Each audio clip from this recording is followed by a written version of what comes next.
Good morning, good afternoon, good evening dear students. आज हम अपना मोल कॉन्सेप्ट का छठा वीडियो आपके साथ शेयर करने जा रहे हैं। इसमें हम किसके बारे में पढ़ने जा रहे हैं बेटा? Ideal gas equation. एक्चुअली में ये जो टॉपिक है ये हमारा एक चैप्टर होता था बेटा पहले, स्टेट्स ऑफ मैटर, उसका टॉपिक था जो आजकल क्या है आपके सिलेबस से चैप्टर के नाम से तो डिलीटेड है। बट हम केमिस्ट्री में जब भी बातें करेंगे जनरल कॉन्सेप्ट्स के बारे में तो ये एक केमिस्ट्री का जनरल कॉन्सेप्ट है, इसलिए आजकल इस कॉन्सेप्ट को मोल कॉन्सेप्ट में पढ़ाया जाने लग गया है। तो हम आज आपको इसके बारे में बताएंगे। तो सबसे पहले आइडियल गैस इक्वेशन कैसे बनती है इसके बारे में हमें कुछ लॉज के बारे में पता होना चाहिए। तो हम स्टार्ट करते हैं हमारे सबसे पहले लॉज के बारे में। पहला लॉ है बेटा बॉयल्स लॉ। बॉयल्स लॉ कब एप्लीकेबल है? जब टेम्परेचर कांस्टेंट रहे। जब टेम्परेचर कांस्टेंट होगा तो आप लिख सकते हो pressure of the gas is inversely proportional to the volume, यानी P inversely proportional to the volume. और आप इसको ऐसे भी लिख सकते हो V inversely proportional to the P। देखिए इसका मतलब क्या है, जब भी आप वॉल्यूम बढ़ाओगे तो प्रेशर कम हो जाएगा, प्रेशर बढ़ाओगे तो वॉल्यूम कम हो जाएगा। सिंपल सी बात है यार। एक पिस्टन है एक सिलेंडर में, आप क्या कर रहे हो, ऊपर से प्रेशर लगा रहे हो, आपने प्रेशर बढ़ाया तो वॉल्यूम क्या हो जाएगा बेटा? ये पिस्टन नीचे आ जाएगा, वॉल्यूम कम हो जाएगा। तो हमेशा याद रखना है बॉयल्स लॉ क्या कहता है, ये कब एप्लीकेबल है बेटा? जब टेम्परेचर कांस्टेंट रहता है। जैसे ये देखो, टेम्परेचर रिमेन्स कांस्टेंट, डेफिनेशन में मैंने बताया है। और प्रेशर क्या होगा? इन्वर्सली प्रोपोर्शनल टू होगा किसके? वॉल्यूम के। तो P inversely proportional to 1/V। दूसरा जो सेकंड लॉ है very important, that is Charles law. Charles law क्या कहता है, ये कब लगना है? जब प्रेशर कांस्टेंट रखें। तो हम दो बातें, हम अगर बात करें कि अगर हमने प्रेशर को कांस्टेंट रखा है तो दो बातें बाकी रह गई, वॉल्यूम एंड टेम्परेचर। तो वॉल्यूम क्या होगा? डायरेक्टली प्रोपोर्शनल टू रहेगा टेम्परेचर। वॉल्यूम बढ़ाएंगे तो टेम्परेचर बढ़ जाएगा, वॉल्यूम घटाओगे तो टेम्परेचर घट जाएगा। अगला है बेटा गे-लूसक लॉ। ये हमने पहले भी पढ़ा, लेकिन हमने इसको पहले दूसरी डेफिनेशन की फॉर्म में पढ़ा है। यहाँ हम जो पढ़ने जा रहे हैं कि जब वॉल्यूम को कांस्टेंट रखा जा रहा है तो pressure of a gas is directly proportional to the absolute temperature. Absolute temperature यानी कि टेम्परेचर आप किस में बात करोगे? केल्विन में। प्रेशर बढ़ाएंगे टेम्परेचर बढ़ जाएगा। क्लियर? इसके अलावा एक लॉ और भी हम यहाँ इसके बारे में डिस्कस कर सकते हैं जो हमने पहले पढ़ चुके हैं अपने वीडियोस में, और वो गैड्रोस लॉ, जो क्या कहता है, अगर कंडीशन सेम रहे अंडर सिमिलर कंडीशन, अगर कंडीशन सेम है, कंडीशन यानी कि प्रेशर सेम रहे, टेम्परेचर सेम रहे, तो आप लिख सकते हो volume of the gas is directly proportional to the number of molecules, या नंबर ऑफ मोल्स के बारे में भी बात कर सकते हैं। जब नंबर ऑफ मॉलिक्यूल्स के बारे में बात कर रहे हो तो आप नंबर ऑफ मोल्स एक ही बात है, क्योंकि number of moles directly proportional होते हैं नंबर ऑफ मॉलिक्यूल से। तो अगर हम इन तीन सारे लॉज का यूज़ करें तो हम क्या बना सकते हैं? अपनी एक आइडियल गैस इक्वेशन बना सकते हैं बेटा। कैसे बनेगी बेटा आइडियल गैस इक्वेशन? देखिए हम जानते हैं अभी तक वॉल्यूम क्या होता है? इन्वर्सली प्रोपोर्शनल टू होता है प्रेशर से। ये किसने बताया आपको? बॉयल्स लॉ ने बताया। दूसरी बात, वॉल्यूम डायरेक्टली प्रोपोर्शनल टू हो गया टेम्परेचर से, वॉल्यूम डायरेक्टली प्रोपोर्शनल हो गया नंबर ऑफ मोल्स से। ये जो वॉल्यूम डायरेक्टली प्रोपोर्शनल टेम्परेचर, ये हमने किस में पढ़ा? चार्ल्स लॉ में पढ़ा। और volume directly proportional to the number of the moles, ये हमने पढ़ा अवोगाड्रोस लॉ में। अगर इन सबको कॉम्बिनेशन किया जाए तो हम लिख सकते हैं V directly proportional to NT by में P। तो हम लिख सकते हैं PV directly proportional to NT and PV is equal to nRT। यहाँ जो R आपने यूज़ किया है इसको बोलते हैं गैस कांस्टेंट। कई जगह इसको बोलते हैं यूनिवर्सल गैस कांस्टेंट। इसकी जो वैल्यू होती है वो होती है 0.0821 ATM लीटर पर केल्विन पर मोल। आर की दूसरी वैल्यू हो सकती है जूल में 8.314 जूल पर केल्विन पर मोल।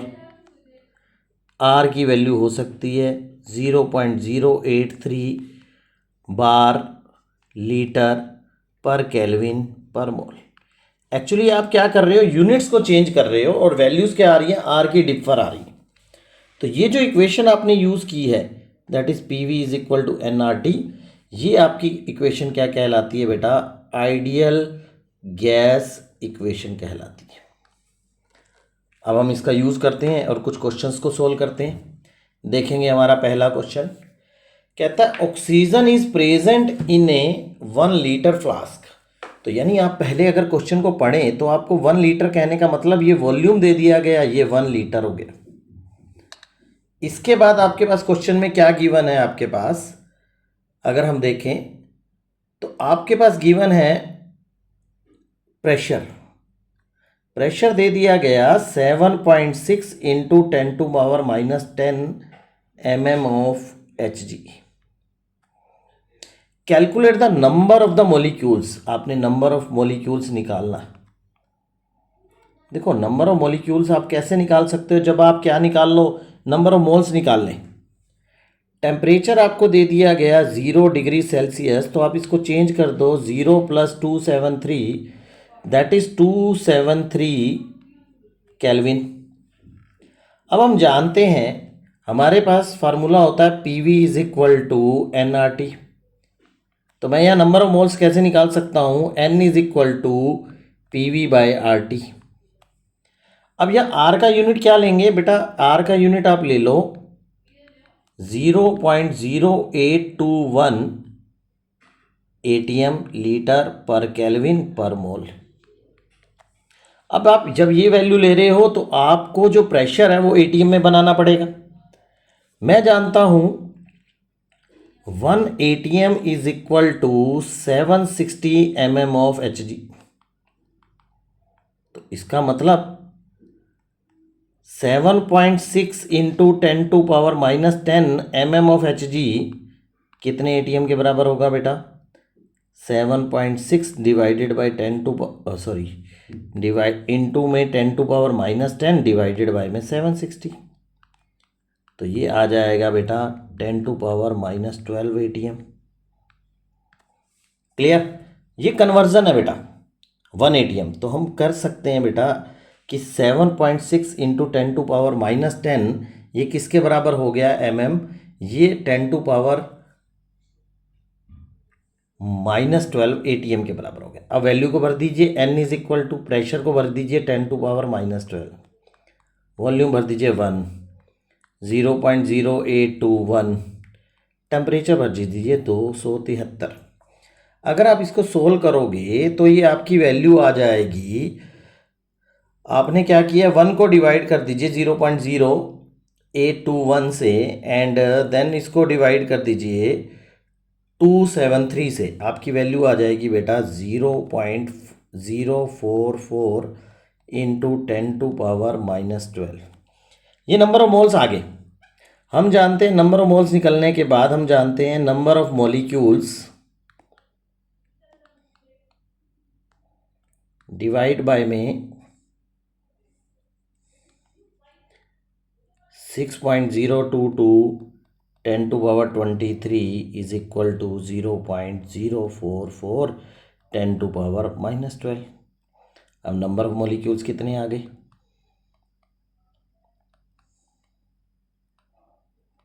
0.044 इंटू 10⁻⁻12 इंटू में 6 इंटू 10⁻23। अब 6 मान लीजिए। तो अगर आप इसे सोल्व करेंगे तो ये आ जाएगा इंटू 10⁻11 और 2.64 10⁻10, ये आपके आगे नंबर ऑफ मॉलिक्यूल्स। क्लियर। देखो आपने यूज़ क्या किया है, डायरेक्ट या इनडायरेक्ट वे से आपने यूज़ किया ideal gas equation. Ideal gas equation का यूज़ करके आपने क्या निकालने हैं बेटा, नंबर ऑफ मोल्स निकालें। नंबर ऑफ मोल्स निकालने के बाद तो आपको कॉन्सेप्ट आता ही है बेटा, number of molecules divided by में Avogadro number that is equal to number of the moles. इस कॉन्सेप्ट का यूज़ करेंगे और आप अपने क्या निकाल लेंगे बेटा, नंबर ऑफ ऑक्सीजन मॉलिक्यूल्स निकाल लेंगे। अगले क्वेश्चन की तरफ बढ़ते हैं बेटा। Calculate the volume occupied by 5 gram of acetylene. Acetylene का फार्मूला होता है बेटा C2H2। आपके पास देखो वॉल्यूम निकालना है, फार्मूला लगाएं तो PV is equal to NRT। तो वॉल्यूम किसके बराबर हो गया, NRT/P। अब आपके पास क्या है, आपको चाहिए प्रेशर। प्रेशर कितना हो गया, 740 mm है। तो मैंने इसको ATM बनाने के लिए इसको 760 से डिवाइड कर दिया। तो R की वैल्यू क्या होती है, 0.0821 ATM लीटर पर केल्विन पर मोल। आपके पास क्या है, टेम्परेचर। टेम्परेचर कितना हो जाएगा, 273 + 50 दैट इज 323 केल्विन। और अगर आप इसमें वॉल्यूम देखें तो आपके पास आएगा पहले नंबर ऑफ मोल्स, इसका मोलर मास बन जाएगा बेटा 24 + 2 that is equal to 26। 5/26 0.0821, temperature 323, pressure 740, ऊपर कर देंगे बेटा 760।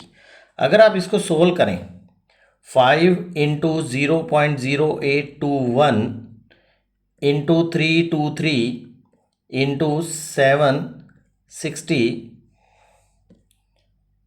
Divide by 740 and divide by 26, तो आपका वॉल्यूम आ जाएगा बेटा 5.23 लीटर्स। क्लियर। बिल्कुल सिंपल क्वेश्चंस आते हैं। PV is equal to NRT बिल्कुल आपको क्लियर सिंपल वे में लगाना आना चाहिए और कुछ भी नहीं करना। चलें आगे। Relationship between density and the molar mass. देखिए मैं जानता हूं PV is equal to NRT।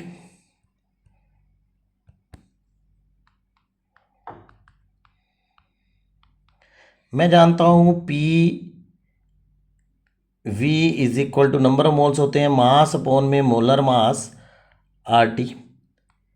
PM is equal to mass upon में volume RT। Mass upon volume ये क्या होता है, डेंसिटी। तो PM/RT किसके बराबर आ गया बेटा, डेंसिटी। अब देखिए अगर आपका प्रेशर सेम रहे, R सेम रहे, टेम्परेचर सेम रहे, तो आप लिख सकते हो, इनको आपने कांस्टेंट माना इफ, तो डेंसिटी क्या होगा, डायरेक्टली प्रोपोर्शनल टू किसके रहेगा, मोलर मास के। क्लियर। अब करते हैं इसके 2-3 क्वेश्चंस करते हैं, फिर अपने को समझ में आएगा करना क्या है। क्वेश्चन आया, calculate the density at 30°C and A pressure of 5 ATM। हम जानते हैं डेंसिटी किसके बराबर होगी बेटा, डेंसिटी होती है बेटा PM/RT। P की वैल्यू कितनी होगी, 5, मोलर मास हो गया 17, R की वैल्यू होगी 0.0821 एंड टेम्परेचर कितना हो गया 30°C है बेटा। इसको केल्विन में चेंज कर लो, 303। तो आपका क्या बनेगा, 85 डिवाइडेड बाय 0.0821 डिवाइडेड बाय 303, आपकी वैल्यू आ गई density that is equal to 3.41 gram. आगे यूनिट इसका आ जाएगा बेटा पर लीटर। ठीक है, ये ध्यान रखना क्योंकि R के यूनिट में R की जो वैल्यू आपने ले रहे हैं ना वो है 0.0821 ATM litre kelvin mole inverse. तो यहाँ यूनिट है लीटर, तो जो डेंसिटी का वैल्यू आएगा वो ग्राम पर लीटर आएगा, क्योंकि आपने जो मोलर मास लिया है उसका यूनिट आपने क्या लिया है, ग्राम पर मोल। क्लियर। अगले क्वेश्चन की तरफ चलते हैं। At 300 kelvin density of a gaseous molecule at 2 bar is double than the density of nitrogen at 4 bar। तो हम जानते हैं डेंसिटी ऑफ गैस वो डबल है किससे, डेंसिटी ऑफ नाइट्रोजन। तो डेंसिटी का फार्मूला है, हमें हमारे पास पता है, P molar mass of gas upon में R T twice pressure of nitrogen molar mass of nitrogen by में आर टी से आर टी काट दें। आर गैस कांस्टेंट है, टेम्परेचर इन्होंने पहले से ही कांस्टेंट बता दिया 300 केल्विन।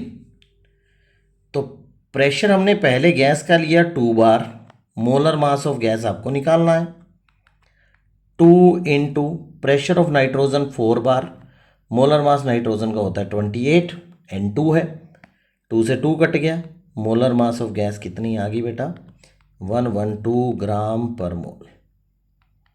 आपका आंसर आ गया बेटा बी। क्लियर। अगला क्वेश्चन देखते हैं बेटा। अज्यूमिंग आइडियल बिहेवियर, तो आपको रेशियो निकालना है density of the ammonia to the density of the hydrogen chloride. हम बात करते हैं डेंसिटी ऑफ अमोनिया बाय में डेंसिटी ऑफ HCl। हम क्या लिख सकते हैं, pressure molar mass of ammonia divided by में आर टी डिवाइडेड बाय में pressure molar mass of HCl divided by में आर टी। हमें क्लियर पता है कि same pressure same temperature, R T same, pressure भी सेम। तो हम लिख सकते हैं डेंसिटी ऑफ अमोनिया अपॉन में डेंसिटी ऑफ HCl क्या होगा, मोलर मास ऑफ अमोनिया का divided by molar mass of HCl। Molar mass of ammonia कितना होता है बेटा 17 और HCl का होता है 36.5। ये आंसर आ गया 0.46। क्लियर। आगे बढ़ते हैं बेटा। एक और इम्पोर्टेंट टॉपिक यहाँ पे हम डिस्कस करने जा रहे हैं, Dalton's law of partial pressure. बेटा ये बहुत इम्पोर्टेंट है, जब हम इक्विलिब्रियम पढ़ेंगे तो इसके बारे में वहाँ बात करेंगे। तो आप लोगों को पता है ये लॉ कब लगना है, पहले तो ये बात याद रखना, दिस लॉ इज एप्लीकेबल